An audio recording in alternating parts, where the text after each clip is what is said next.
Hello दोस्तों, अनिल कुमार पलाशिया एक बार फिर आपका पलाशिया क्लास में स्वागत करता हूं। और आज हम कक्षा 12वीं के महत्वपूर्ण प्रश्न उत्तर अर्थशास्त्र जो 2024 में प्रतियोगिता परीक्षा हो रही है उसके महत्वपूर्ण प्रश्न आपके सामने लेकर आए हैं। तो आइए स्टार्ट करते हैं। अर्थशास्त्र का पेपर, पहला क्वेश्चन, व्यष्टि अर्थशास्त्र किसे कहते हैं? बाजार अर्थव्यवस्था से आप क्या समझते हैं? उपयोगिता का अर्थ लिखिए। उपभोक्ता का बजट किसे कहते हैं? पूर्ण प्रतियोगिता का अर्थ लिखिए। अर्थशास्त्र में बाजार किसे कहते हैं? बाजार मूल्य से क्या आशय है? सामान्य मूल्य किसे कहते हैं? अल्पाधिकार किसे कहते हैं? अल्पाधिकार बाजार की विशेषता लिखिए। पूंजीवादी अर्थव्यवस्था किसे कहते हैं? राष्ट्रीय आय का अर्थ लिखिए। टिकाऊ उपभोक्ता से आप क्या समझते हैं? मुद्रा का अर्थ लिखिए। मुद्रा किसे कहते हैं? बैंक किसे कहते हैं? सरकारी बजट किसे कहते हैं? सरकारी बजट क्या है, इसके उद्देश्य लिखिए। इसके बाद व्यापार संतुलन और भुगतान संतुलन को स्पष्ट कीजिए।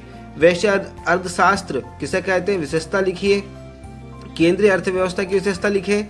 पूर्ति को प्रभावित करने वाले कारक लिखिए। पूर्ति के नियम लिखिए। सरकारी बजट का महत्व लिखिए। घाटे का बजट किसे कहते हैं? मांग की लोच को प्रभावित करने वाले कारक लिखिए। लागत वक्र की आकृति यू आकार की क्यों होती है? भारतीय रिजर्व बैंक के बारे में लिखिए। अदृश्य हाथ किसे कहते हैं? बाजार संतुलन, कीमत क्या है? उपभोक्ता वस्तु किसे कहते हैं? व्यक्तिगत आय किसे कहते हैं? SLR किसे कहते हैं? न्यून मांग किसे कहते हैं? प्रभावपूर्ण मांग किसे कहते हैं? औसत उत्पादन किसे कहते हैं?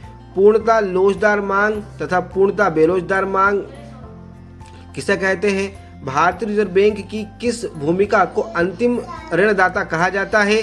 स्थापना वस्तु तथा पूरक वस्तुओं में अंतर लिखिए। किसी वस्तु की मांग को प्रभावित करने वाले कारक लिखिए। कुल परिवर्तन लागत और स्थिर लागत में अंतर बताइए। घाटे के बजट से क्या आशय है? स्थिर विनिमय दर के गुण और दोष लिखिए। तो दोस्तों, ये हमने कुछ महत्वपूर्ण प्रश्न आपके सामने रखे हैं जो परीक्षा के लिए महत्वपूर्ण है। आप एक बार जरूर इसका अध्ययन करें जिससे कि परीक्षा में आपको बहुत मदद मिलेगी। धन्यवाद।